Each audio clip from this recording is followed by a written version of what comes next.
As you can see, the mace is an extremely powerful weapon. In this video, I'm going to break down everything you need to dominate with the mace in PvP.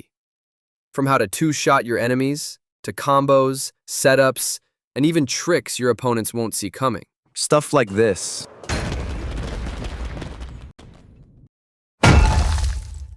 Start with your sword, and as you're about to hit, switch to the density mace. When you start falling with a weapon, say a sharpness 5 sword, Minecraft queues up your base weapon damage. But if you swap to a mace with density right before impact, the game still applies the slam damage from your fall speed, using the enchantments of the new weapon. But what if your opponent has a shield? Well, the easiest way is to just turn around as you're landing. Another common, but more advanced way is stun slamming. Charge up, then on the way down, hit with an axe to break their shield. Then swap to your mace mid-fall for the slam. To practice, I recommend lowering the tick speed to improve your timing. So instead of normal density swapping, which only involves one hit with the mace, for stun slamming, you need to click twice. I'm sure most of you know how to wind charge, but make sure you're jumping as you wind charge. It might not look like much, but that little boost in height can be the difference between landing a hit or getting flattened. Breach swapping is a practical technique that can be performed on the ground.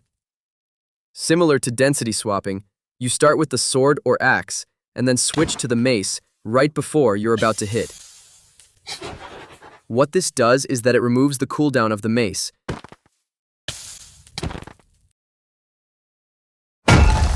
Pearl catching is an alternative version to wind charging. You throw a pearl up, then quickly throw a wind charge right after that.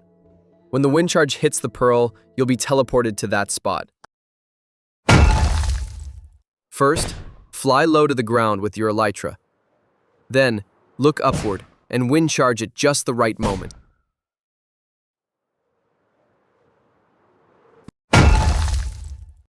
Now that you know how to gain height with wind charges, let's talk about how to slam down on your opponent.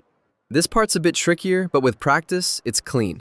First, wind charge up, rocket even higher, then swap to your chest plate. Once you're falling, switch back to elytra to adjust midair.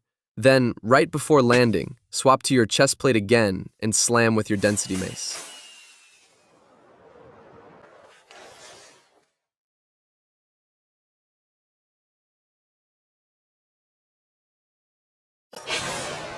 Plus, from the height you get from the density mace, you can stack multiple hits in a row. But this technique is pretty hard, so to practice, I recommend lowering your tick rate.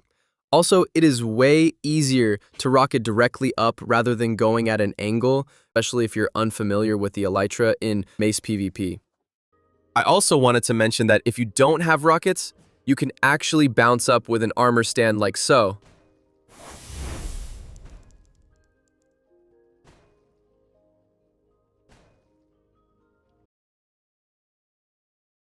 In Mace PvP, you have to switch to a bunch of different items in rapid succession. That's why keybinds are extremely important, and although keybinds aren't considered a technique, it's so important that I have to mention it. Your maces should be binded to a slot you can quickly switch to for breach and density swapping. Your sword is pretty straightforward. Usually you bind it to one or two. The next most important thing is ender pearls and wind charges. Whatever keybinds you use, make sure you can quickly switch between the two. Everything else is mostly up to you and the way you PvP. Thank you so much for watching this video. I'm a very small YouTuber, so I would extremely appreciate it if you could subscribe.